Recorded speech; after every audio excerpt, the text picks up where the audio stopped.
বিকেলটা খুব সুন্দর, পরিবেশটা ওয়াও। আমরা বন্ধু বান্ধব সবাই মিলে ঘুরতে আসছি।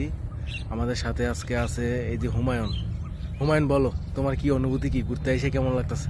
আমার তো খুব ভালো লাগতেছে, আসছি বন্ধু বান্ধব মিলে ঈদ ঘুরতে। কেমন কাটলো তোমার? ঈদ খুব ভালো কাটছে। আচ্ছা, তাহলে সবার জন্য শুভকামনা দাও। সবার জন্য শুভকামনা। আচ্ছা, এই যে আমাদের বন্ধু জুয়েল আছে। হ্যাঁ বন্ধু আছি, আলহামদুলিল্লাহ, আল্লাহ রাখছে ভালো। সব মিলে বন্ধু বান্ধব যে কয়জনে আসিল খুবই মজা করছি, আলহামদুলিল্লাহ খুবই ভালো লাগছে। ঈদে কাউরে বিশেষ করে মিস করছে কাউরে? ঈদে বিশেষ করে তো আমার তো বন্ধু বান্ধবী হাতে গোনা 4-5 জন।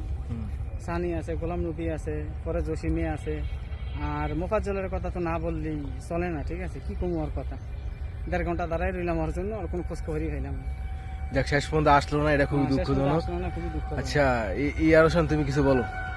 আমি দোস্ত কি বলবো, আমার কাছে খুবই ভালো এই যে লাগছে। বোরহান যে কথা দিয়ে কথা রাখলো না, এটা কি করবো? আচ্ছা, বোরহানের বিষয়ে পরে আসি, আগে আমি নিজের অনুভূতি বলি।